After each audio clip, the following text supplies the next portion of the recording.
Bien, salut à toutes et à tous et bienvenue sur les cours en vidéo. Avant toute chose, bonne année 2020 ou joyeuses fêtes de fin d'année. Ça dépend quand cette vidéo sortira, mais en tout cas, soyez au taquet pour cette nouvelle année 2020 et j'espère de tout cœur que vous allez réussir vos projets. Aujourd'hui, on se retrouve pour une nouvelle vidéo sur le réflexe myotatique. Alors, le plan pour ce cours. Donc, je vous propose tout d'abord en grand 1 de faire une description générale du réflexe myotatique. Et en grand 2, nous verrons la communication nerveuse à l'origine du réflexe, et nous verrons notamment un potentiel d'action, potentiel de repos et la transmission du message nerveux avec les synapses. Alors, la description du réflexe myotatique. Alors, l'extension du muscle est perçue au niveau de récepteurs situés dans le muscle, que l'on appelle des fuseaux neuromusculaires. Alors, voici un schéma. Donc, on a un muscle avec des fuseaux neuromusculaires. On va avoir une stimulation du muscle qui va l'étirer. Cet étirement est donc capté par les fuseaux neuromusculaires. La réponse à l'étirement est une contraction du muscle. Donc on va avoir contraction du muscle.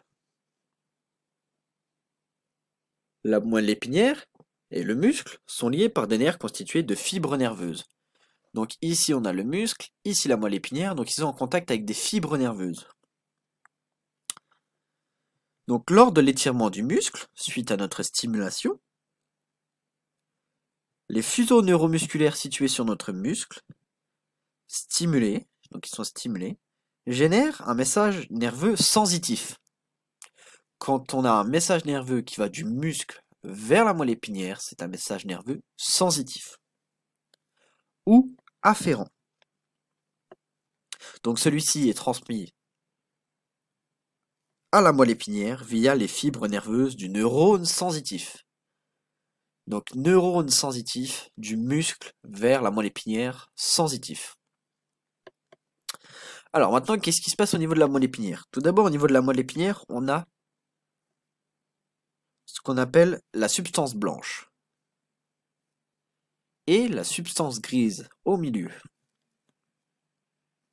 Donc dans la moelle épinière, on a un neurone moteur ou motoneurone qui est excité à la suite de l'arrivée du moteur d'un message nerveux sensitif.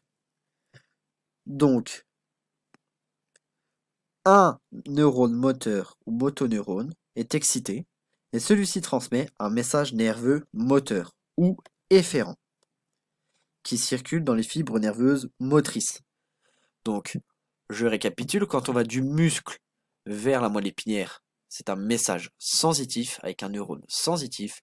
Quand on va de la moelle épinière vers les muscles, c'est un neurone moteur ou message moteur.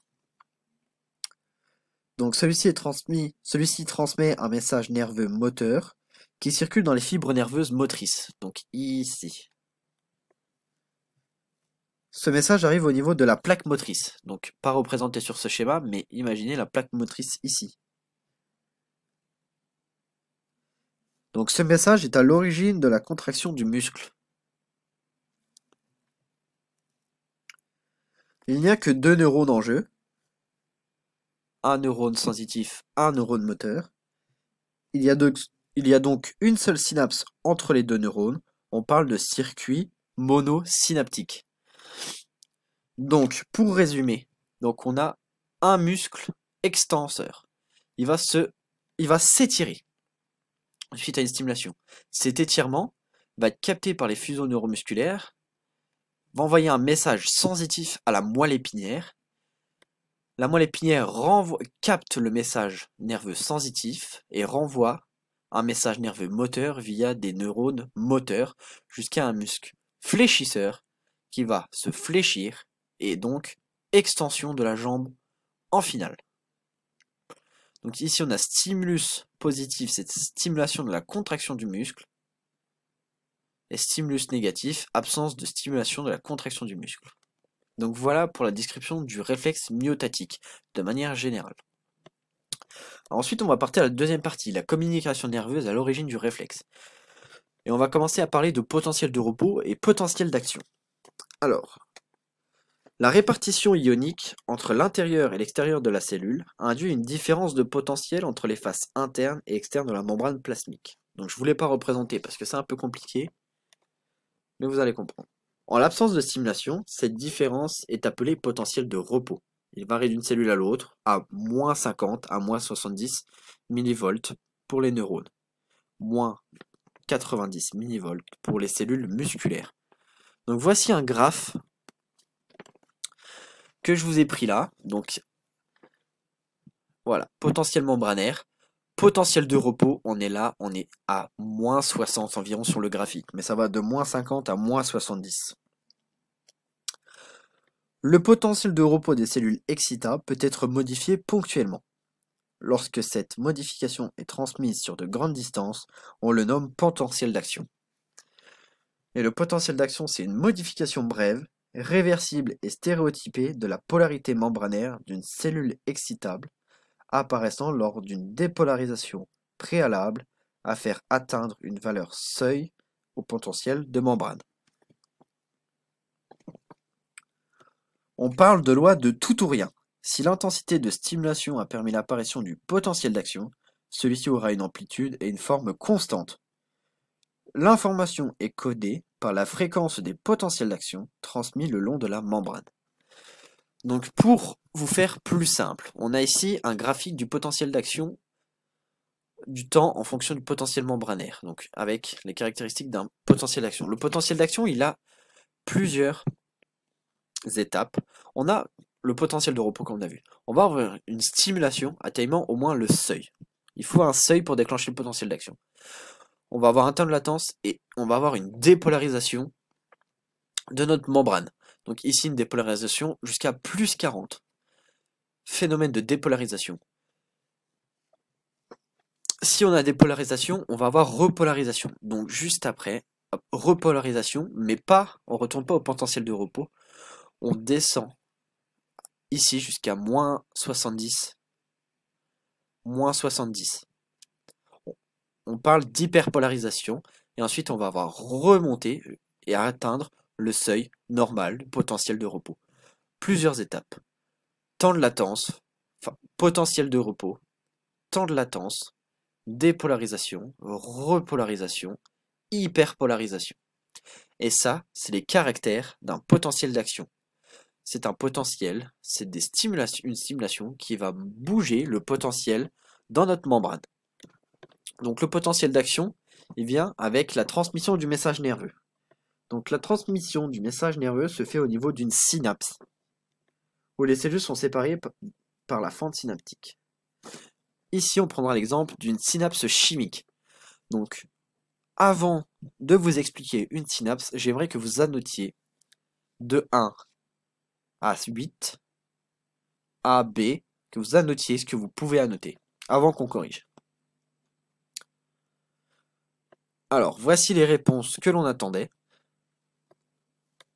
Donc, le message nerveux électrique venant de la fibre nerveuse est transformé en message chimique.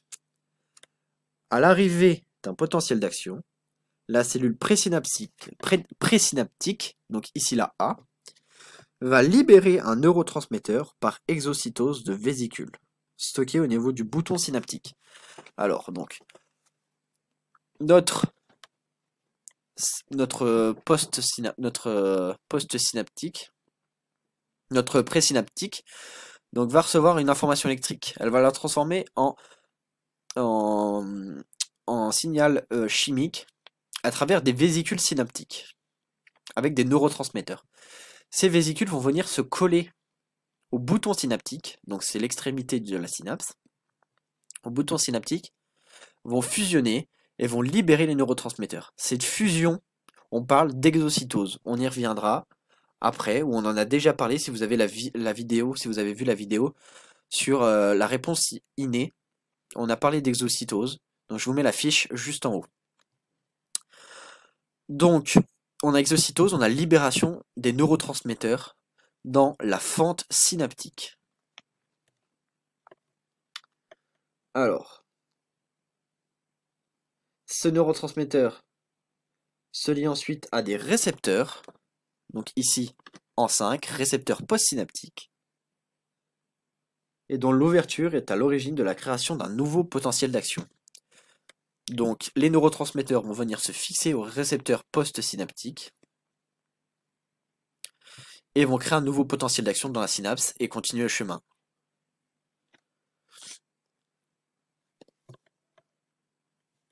Le 6, c'est le canal calcium. Donc, on a du calcium qui va rentrer pour favoriser le potentiel d'action, la transmission des neurotransmetteurs. Donc, voilà, on a des canaux calcium qui vont s'ouvrir lors de la transmission d'un message entre synapses. Donc ça, c'est une synapse chimique. C'est la plus simple, il existe des synapses électriques, etc. On n'en parle pas dans cette vidéo. Donc c'est la fin de cette vidéo sur le réflexe myotatique. On a vu de manière générale la description du réflexe avec le muscle à une stimulation moelle épinière. Et on a vu donc les messages nerveux avec le potentiel d'action et une synapse chimique. N'hésitez pas à vous abonner juste ici, à cliquer pour regarder mes anciennes vidéos juste ici. N'hésitez pas à faire partager la chaîne, proposer dans les commentaires des sujets de vidéos à traiter. En tout cas, c'était les cours en vidéo. Ciao ciao.